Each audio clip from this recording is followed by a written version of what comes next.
오늘은 엘리 라마 사박단이라는 말씀의 제목으로 함께 은혜를 나누고자 합니다. 우리가 특별히 고난주간이 되고 또 여러 일들을 지내면서 특별히 십자가의 실현을 많이 묵상합니다. 그 중에 유명한 문구인 엘리 라마 사박단이는 아람어와 당시 히브리어가 섞여진 단어인데요. 이 당시 사람들에게도 특별한 의미로 다가왔기 때문에 마태라든가 마가는 이 말씀을 성경에 직접 기록해 놓고 있습니다. 그래서 이 말씀을 통해서 함께 은혜를 나눴으면 좋겠습니다. 지금 세상 여러 나라들 중에서는 사형제도를 도입하고 있는 나라들이 좀 있습니다. 그리고 사형제도가 없다 하더라도 라이프 센텐스라고 해서 종신형을 두는 국가들이 종종 있습니다. 그 이야기는 뭐냐면 사람들이 생각할 때도 가장 큰 심판, 범죄라든가 나쁜 일에 대해서 가장 큰 판결은 이 세상과 영원히 두절시키는 것이라고 생각합니다. 다른 말로 하면 우리가 일상을 살잖아요. 친구들도 만나고 가족들도 만나고 때로는 영화도 볼 수 있고 또 음악회도 갈 수 있고 여행도 다닐 수 있고 우리가 하고 싶은 것을 하면서 이 땅을 살아갈 수 있는데 우리가 이런 범죄, 큰 범죄를 저지른 사람들에게는 이러한 기본적인 것들을 박탈합니다. 그리고 사람들과 격리돼서 영원히 만나지 못하도록 하는 것입니다. 그래서 예전엔 그래서 사형을 통해서 아예 죽음을 주고 그 죽음을 통해서 격리를 시키는 것이고 또 사형제도가 없는 나라들 같은 경우는 아예 교도소나 감옥에 넣어서 영원히 보지 못하도록 죽을 때까지 나오지 못하도록 하는 것입니다. 왜냐하면 사람이 가진 가장 큰 고통 중에 하나는 바로 두절, 관계가 두절되거나 격리되는 고통이 얼마나 큰지를 말해주고 있습니다. 그리고 우리도 살면서 많은 아픔과 고통을 느끼는데요. 그 중에 이제 한국 사람들은 한국전쟁이라는 큰일이 있었기 때문에 고향을 상실한 사람들이 있습니다. 우리가 말하는 실향민이죠. 이북이 고향인데 전쟁으로 인해서 한국에 남한으로 내려왔고 또 남한 사람들이 뭐 전쟁 중에 북한에 포로로 끌려간 사람도 있고 그런데 그렇게 되면 어떻습니까? 전쟁 이후에도 여전히 고향에 가지 못하고 고향의 사람들, 가족들을 만나지 못하는 경우들이 있습니다. 예전에 이제 이산가족 상봉 같은 거 TV로 본 적이 있었는데요. 수십 년 만에 오빠가 동생을 만나고 형이 동생을 만나고 어머니가 또 아들을 만나고 또 아들이 또 아버지를 만나고 이런 일들을 보았습니다. 그때 너무나 오랜만에 만났고 하고 싶은 이야기도 많고 정말 많은 것들을 나누고 싶었는데 상황이 어떻습니까? 주어진 시간이 매우 짧더라고요. 3박 4일 얼마 되지 않으니까 그 시간에 다 회포를 풀지 못하고 헤어질 때 그때도 이제 얘기한 거 기억나는데 통일이 되면 다시 만나자 이랬는데 통일이 우리가 말하는 것처럼 쉽지 않지 않습니까? 그러니까 그 고통이 얼마나 크겠습니까? 이렇게 관계가 두절된다는 것은 아픔이 있습니다. 또 어떻습니까? 또 요즘에 이제 코로나 때문에 많은 사람들이 질병으로 인해서 죽거나 사망하는 경우들을 보게 되는데요. 그런 경우들 가운데 있는데 특별히 코로나 때 사망하는 경우들은 가족들도 면회 못하고 그런 경우들이 있더라고요. 그래서 종종 보면 이제 미국이라든가 이런 데서 올라오는 영상들을 보면 마지막 임종도 직접 못해가지고 이 벽 사이를 두고 창문을 두고 서로 마지막 얼굴을 보고 그렇게 임종하는 것도 많이 보았습니다. 이렇게 두절되고 격리된다는 것은 우리에게 큰 고통과 아픔이 됩니다. 그래서 영적으로도 그렇고 육적으로도 그렇고 뭔가 두절되거나 단절된다는 것은 우리 인간이 겪는, 우리 사람이 겪는 가장 큰 고통이라 생각합니다. 그런데 우리가 한번 생각해 볼 것이 하나 있습니다. 그러면 이렇게 관계가 두절되고 고통하는 일들이 어디서부터 시작됐고 출발되는지를 생각해 봐야 합니다. 성경에 우리가 많이 읽었고 많이 아는 내용인데 최초의 관계의 두절은 태초부터 처음에 시작된 이 관계의 두절은 아담과 하와와 하나님과의 관계의 두절에서 시작됐습니다. 그러니까 아담과 하와가 우리가 아는 것처럼 선악과를 먹게 되면서 어떤 일이 벌어졌냐면 우리가 많이 생각하는 것은 죽게 되었다. 사람이 죄를 짓게 되면서 영원하지 못하게 되었다. 유한한 존재가 되었다. 우리가 이것만 기억하고 있지만 사실은 우리가 더 크게 기억해야 될 건 뭐냐면 하나님과의 관계가 두절되었습니다. 우리 사랑하는 성도님들 기도하시죠. 말씀도 있고 하나님의 은혜를 구하고 애쓰고 있습니다. 우리가 때로는 이런 생각 해보잖아요.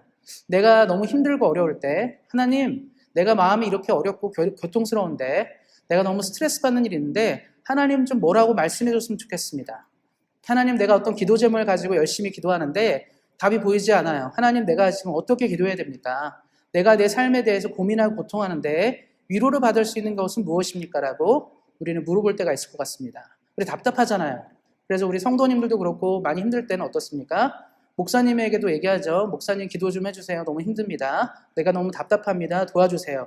이런 말 하잖아요. 또 우리가 또 주변에 기도를 잘하시거나 능력 있는 분들, 장로님, 권사님들에게 부탁합니다. 좀 기도 좀 해주세요. 내가 너무 힘듭니다. 우리가 그럴 때마다 생각하는 건 뭐냐면 하나님이 직접 말씀해 주시면 참 좋을 텐데 하나님이 직접 나한테 말해줘서 누구누구야 너 괜찮아. 걱정하지 마. 내가 도와줄게. 내가 너를 위로해 줄게. 이런 말이 있으면 참 좋을 텐데 그러지 못할 때가 많이 있습니다. 그런데 사실은요. 인간이 처음 만들어졌을 때는 인간이 하나님을 부르고 하나님께 구하는 것들이 너무 쉬웠다는 거예요. 그래서 아담이 하나님 어디 계십니까? 보면 하나님이 지금 여기 있고 아담이 궁금하고 질문하는 모든 것들을 하나님은 대답해 주셨습니다. 하와가 고민하고 생각하는 모든 것들에 대해서 하나님은 충분히 대답하셨습니다. 그런데 인간에게 죄가 들어오고 문제가 생기면서 하나님과 인간 사이에 두절이 생겼습니다. 다른 말로 하면 우리가 아무리 얘기해도 하나님의 뜻을 듣거나 나갈 수 없는 상황이 되었다는 것이죠. 하나님은 우리에게 많은 것을 가르쳐주고 보여주기 원하지만 어떤 강이 하나 생겨서 큰 장벽이 생겨서 우리는 하나님의 뜻을 듣지 못하게 되었습니다. 그러다 보니까 인간이 어떻게 되냐면 제 멋대로 살아가게 되는 것이죠. 이것이 하나님의 뜻이겠거니 저것이 하나님의 뜻이겠거니 생각합니다. 어떻습니까? 모든 인간은 문명을 이루고 문화를 이루면서 각자의 생각대로 살아가게 됩니다. 근데 고대 그리스 철학에는 이런 게 있어요. 금욕적으로 인생을 살아야 된다. 그러니까 인간은 스스로를 계속적으로 깎아서 단련해서 이 욕망을 줄이며 사는 것이 인간이 제대로 사는 비결이다. 이렇게 생각하는 사람들이 있었습니다. 또 한편에는요. 그거 아니라 인간은 본능대로 쾌락을 추구하며 살아가는 존재다. 즐기고 만끽하면서 살아가는 것이 왜 우리를 통제하고 제어하느냐 말하는 쾌락주의자들이 있었습니다. 어떻습니까? 금욕이 옳습니까? 쾌락이 옳습니까? 우린 잘 모르잖아요. 헷갈립니다. 이 말도 맞는 것 같고 저 말도 맞습니다. 그런데 옛날만 그런 것이 아니라 요즘으로 와도 그렇죠. 어떻습니까? 보수가 맞습니까? 진보가 맞습니까? 우리 이 질문에 대해서도 우리는 헷갈립니다. 또 어떻습니까? 돈이 많은 게 중요합니까? 아니면 그렇지 않은 게 중요합니까? 여러모로 우리는 그렇죠. 종교의 문제도 그렇고 수많은 것들이 있습니다. 결국은 뭐냐면 사람들이 뭐가 정답이지 뭐가 옳은 것인지 할 때 주변의 사람들, 다 모든 사람들이 그런 건 뭐냐면 자기의 기준대로 옳다고 생각해요. 내가 볼 땐 이게 옳은 것 같아. 내가 볼 땐 이게 맞는 것 같아라고 생각합니다. 선진국들 많이 있죠. 잘 사는 나라들이 많이 있습니다. 유럽에 잘 사는 나라도 많이 있고 북미에도 잘 사는 나라도 있습니다. 근데 각국의 모델이 다 달라요. 미국식 자본주의가 있고 유럽식 자본주의가 있습니다. 다 다릅니다. 근데 다 잘 살고 있습니다. 자기 모습대로 좋은 방향대로 나아가고 있죠. 근데 우리는 물어봅니다. 어떤 나라의 제도가 가장 올바릅니까? 말할 때 각자 사람들이 말하는 대답이 틀립니다. 이건 뭐냐면 우리 인간이 하나님과의 관계가 두절되기 시작하면서 결국은 내가 옳다고 생각하는 것, 내가 맞다고 생각하는 것들에 대해서 정답을 내리기 때문입니다. 차라리 하나님이 나타나셔서 우리한테 말하면 참 좋아요. 어떤 것이 옳으냐 궁금해할 때 많이 고민하는 게 있죠. 한국 사람들은 정치 때문에 많이 싸우잖아요. 이게 맞냐 저게 맞냐 할 때 헷갈릴 때 차라리 예수님이 나타나셔서 이게 맞다라고 하면 참 좋은데 그렇지 않잖아요. 그러니까 우리가 모르는 거죠. 어떻습니까? 유럽식이 좋습니까? 미국식이 좋습니까? 헷갈리잖아요. 그때도 하나님이 나타나서 차라리 유럽식으로 사는 게 올바르다 말하면 사람들이 이렇게 따라가면 됩니다. 근데 그렇게 말씀하지 않기 때문에 우리가 모르는 거죠. 근데 원래는요, 예전에는 인간이 알았어요. 하나님의 뜻을 100% 알아들었습니다. 아담과 하와가 처음 만들어졌을 때는 하나님이 뭐를 원하는지를 정확히 알았어요. 그래서 문제가 없었던 것입니다. 죄가 들어온 다음에는 우리가 갈 길을 찾지 못하게 된 것입니다. 예수님이 이 땅에 오신 가장 큰 이유 중에 하나는 뭐냐면 우리에게 길을 찾아주기 위해 어떻게 하면 하나님의 뜻을 듣고 하나님의 음성을 듣고 하나님이 원하는 대로 살아갈 수 있을까를 말씀해주고 가르쳐 주시기에 이 땅에 왔습니다. 그래서 예수님의 공생의 3년이 이제 성경에 기록되어 있죠. 이 3년의 기간을 보면 늘 하나님과 함께 하면서 많은 것들을 이루셨습니다. 그래서 예수님이 이 땅을 사시면서 우리에게 가르쳐 주신 거예요. 이렇게 사는 것이 하나님이 원하는 대로 사는 것이다. 그래서 우리가 늘 말하죠. 신앙을 가진 사람들이 늘 말하는 한 가지가 있습니다. 예수님처럼 살아야 된다. 예수님처럼 사는 것이 중요하다고 말합니다. 우리가 사실 교회 다니면서 오해하면 안 되는 한 가지가 있어요. 종종 우리는 이렇게 얘기합니다. 바울처럼 살아야 됩니다. 베드로처럼 살아야 됩니다. 다윗처럼 살아야 됩니다. 아브라함처럼 살아야 됩니다. 이런 말들을 참 많이 하는데 제가 말씀드리는 이 모든 사람들은 인생의 흠이 한 가지씩 있어요. 큰 문제가 있습니다. 누구를 닮는다는 것은 그 사람의 흠도 있기 때문에 온전하지 못합니다. 그런데 성경에서 유일하게 본받을 수 있는 분이 누구냐면 예수님이에요. 처음부터 끝까지 아무런 문제도 일으키지 않고 흠도 없이 이 땅을 사셨습니다. 그래서 우리 사랑하는 성도님들이 가장 원하고 바라고 추구할 인생의 최고의 모델은 사람이 아니라 예수님입니다. 그래서 우리 성도님들이 예수님을 따라가기 시작하고 예수님을 닮아가면 절대로 실망하지 않아요. 우리가 교회 다니면서 실망하실 때 있죠. 우리가 교회 신앙생활하면서 실망할 때 있습니다. 때로는 우리가 남편에게 실망하고 아내에게 실망합니다. 때로는 우리가 서로에게 실망하고 또 여러 부분들에 실망하게 됩니다. 그 실망하는 가장 큰 이유는 뭐냐면 사람에게 기대했기 때문에 그래요. 우리가 사람에게 기대해서 얻을 것이 한 가지도 없습니다. 그래서 우리가 기억하셔야 될 것은 우리는 예수님을 보고 닮아가야 되는 거예요. 교회에서 상처받고 교회에서 어려움을 겪는 가장 큰 이유는 우리가 누군가에게 기대했기 때문입니다. 그러나 우리 신앙생활은 사람에게 기대하는 것이 아니라 오직 예수님께 기대하는 것입니다. 그래서 우리가 오늘 말씀을 통해서 예수님이 어떻게 사셨는지를 꼭 기억해야 되고 그의 모습을 통해서 더 닮아가야 합니다.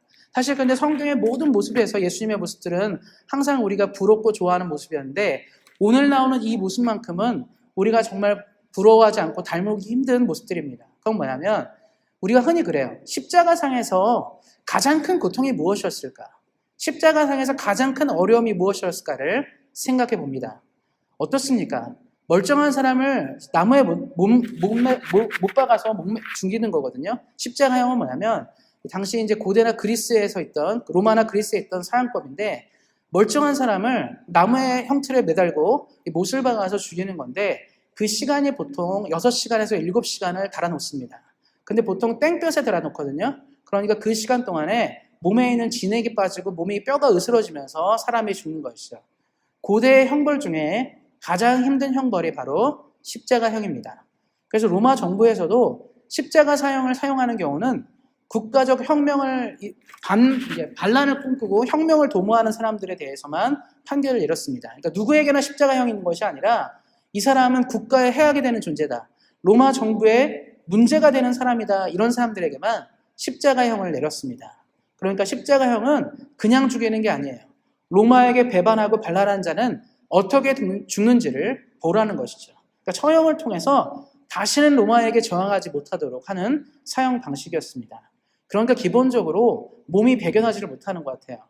보통 이제 사람이 6시간에서 7시간 정도 십자가에 달리게 되면 몸이 무너지게 되는데 건강한 사람일 경우는 그 시간에도 죽진 않습니다. 그래서 나중에 보면 기억나실 거예요. 성경을 보다 보면 예수님 이제 돌아가실 때 양 우편에 도둑들, 강도들이 같이 죽었는데 그 사람들은 죽지 않아서 뼈를 꺾는 장면이 나옵니다. 그러니까 뼈를 또 꺾어가지고 일부러 또 이제 죽도록 빨리 가도록 하는 거죠. 6시간, 7시간 매달렸는데도 안 죽으니까 뼈를 꺾는 겁니다. 근데 성경에 뭐라고 나왔냐면 예수님은 이제 당시 몸이 너무 쇠약해진 상태였기 때문에 십자가의 형에서 6시간, 7시간 안에 돌아가셨습니다. 그래서 뼈가 꺾이진 않았는데 그만큼 극심한 고통입니다. 어떻습니까? 그냥 우리가 살면서 생살이 찢어져도 아프거든요. 제가 최근에 이제 손에 굳은 살이 좀 있어가지고 좀 뜯었거든요. 근데 뜯다 보니까 살이 좀 같이 뜯어졌어요. 너무 아프더라고요. 그래서 약을 좀 발랐는데 조금 한 10분, 20분 정도 굉장히 아팠습니다. 근데 그렇게 아파도 굉장히 힘들고 어려운데 어떻습니까? 생사를 못을 박아 죽이거나 달아 죽인다. 이건 굉장히 어려운 일이에요. 그래서 우리가 생각할 때 십자가 생각하면 야, 너무 아프겠다. 너무 고통스럽겠다를 생각하게 되는 것이죠. 한번 생각해 보셨으면 좋겠습니다. 살면서 몸으로, 육체로 가장 크게 아팠을 때가 언제인가 생각해 보시면 또 잘 아실 것 같습니다. 그런데 성경에서 한 가지를 특이하게 얘기하는 것이 있어요. 예수님이 십자가상의 고통에서 가장 크게 느낄 고통은 육체가 찢어지는 고통이 아니라고 성경은 얘기하고 있습니다. 그래서 오늘 이 엘리 라마 사박다니는 뭐냐면 말 그대로 이제 말씀에 나온 것처럼 그대로 번역하면 나의 하나님 어찌하여 나를 버리셨나이까 라고 나와 있는데 이 문구는 마태복음이나 마가복음에 나오는데 처음 쓰여진 문구가 아닙니다. 시편 22편에 다윗이 시편 22편 1절에 처음으로 쓴 고백이에요. 하나님 나의 하나님 어찌하여 나를 버리셨나이까. 다윗이 인생을 살면서 수많은 고초와 고난을 겪었는데 다윗이 자기 삶을 살면서 가장 힘들었던 때가 언제냐면 하나님이 내 기도에 응답하지 않을 때, 하나님이 나와 함께하지 않는다고 느낄 때라는 것입니다. 어떻습니까? 보통의 사람들은요, 고통을 느낀다는 것은 내가 바라고 원하는 일들이 잘 되지 않을 때 고통을 느껴요. 내가 건강하기를 참 바라는데 건강하지 못할 때 우리는 고통을 느낍니다. 우리가 자녀들의 문제도 있고 또 우리가 가족들의 문제들이 있죠. 어떻습니까? 마음대로 되지 않을 때 고통을 느껴요. 우리가 수많은 일들의 고통을 느낄 때는 내가 원하는 대로 진행되지 않을 때 고통을 느낍니다. 그래서 우리는 그거 갖고 기도해요. 우리 사랑하는 성도님들이 기도 제목에 어떤 것이 많이 있습니까? 하나님이 요즘에 내 기도를 듣지 않아서 내가 기도한다. 하나님의 음성이 들리지 않아서 내가 답답해서 기도한다. 이런 기도보다는 내가 소망하는 것들이 있을 때, 내가 고통하는, 원하는, 바라는 것이 있을 때 기도합니다. 하나님 이것 좀 이뤄주세요. 내가 이것만 이뤄주면 마음이 편할 것 같은데, 하나님 내가 이것만 해결되면 내가 뭔가 스트레스가 날아갈 것 같은데 주님 도와주십시오라고 우리 기도합니다. 그게 우리에게 큰 고통의 문제인데, 다윗은 어떤 게 고통이었냐면 자기를 공격하고 괴롭히는 원수들의 문제도 아니었고요, 나라를 운영하면서 받는 이 스트레스도 아니었습니다. 다윗이 평생도록 가장 큰 스트레스는 뭐냐면, 혹시 내가 문제를 일으켜서 하나님이 내게 응답하지 않으실까, 하나님이 나와 함께 하지 않으실까를 고민했습니다.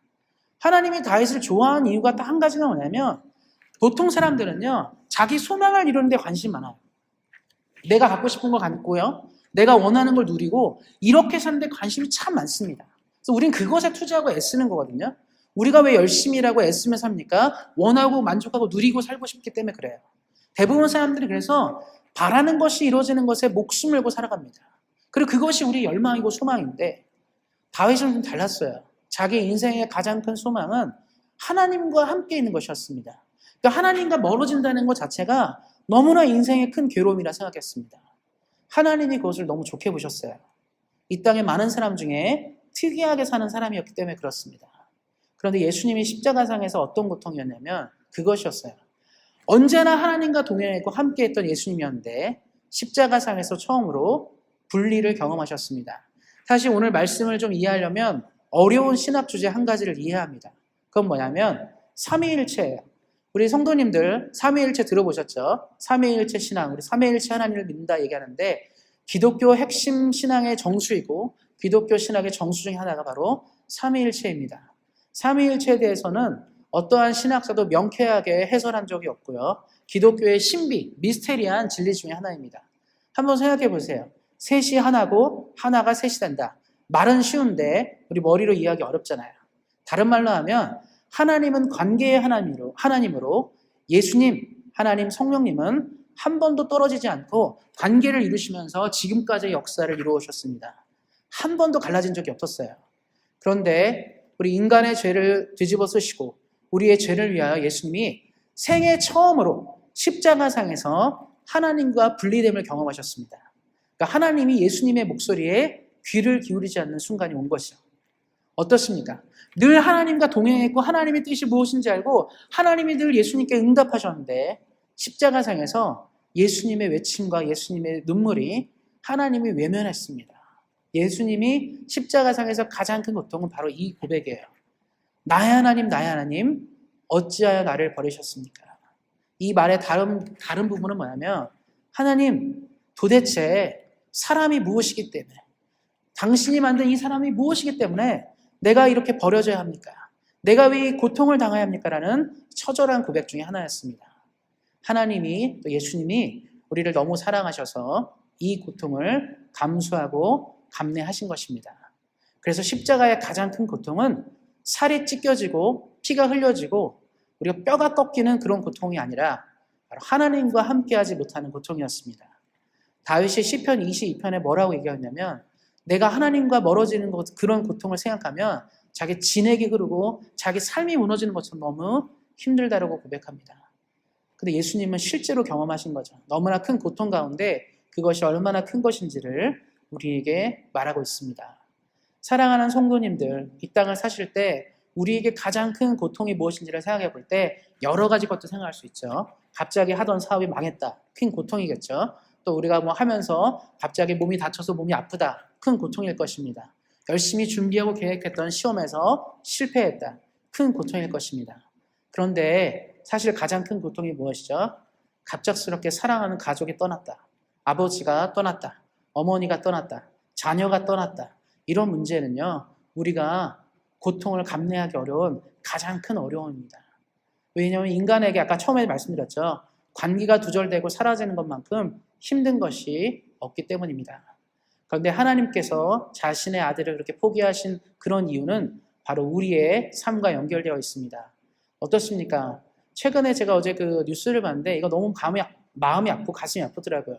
호주에서 워킹홀리데이를 다니던 이제 한국 학생들이 최근에 이제 호주 정부가 코로나가 풀리면서 워킹홀리데이 입국을 허락했다 하더라고요.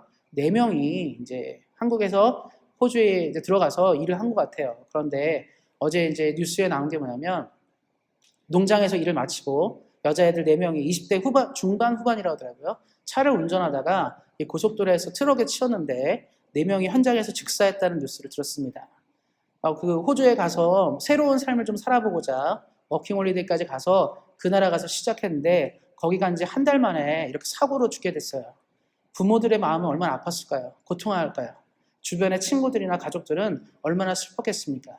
호주가 뭐라고 거기 안 갔으면 안 죽었을 텐데 거기까지 죽었을 때 얼마나 큰 고통과 아픔이 있었을까 생각을 하게 됩니다. 우리 인생의 가장 큰 어려움인 것 같아요. 저도 뭐 나이가 이제 뭐 점점 나이를 먹어가고 있지만 요즘에는 가끔 생각합니다. 죽는다는 것은 결코 쉬운 일이 아니고 이 죽는다는 것이 얼마나 많은 사람에게 큰 절망과 슬픔일까를 생각하게 됩니다. 그래서 우리가 신앙생활을 더 해야 되고 하나님을 더 믿어야 되는 이유가 여기에 있다고 생각합니다. 예수님 당시에도 마찬가지고요. 많은 사람들은 이 죽음의 문제를 해결하지 못했습니다. 그래서 사람이 죽는다는 것은 너무 큰 슬픔이었어요. 그래서 많은 사람들은 방법이 없었습니다. 아무리 애쓰고 노력해도 죽은 사람을 돌릴 수가 없잖아요. 돌아오게 할 수도 없고 방법도 전혀 없었습니다.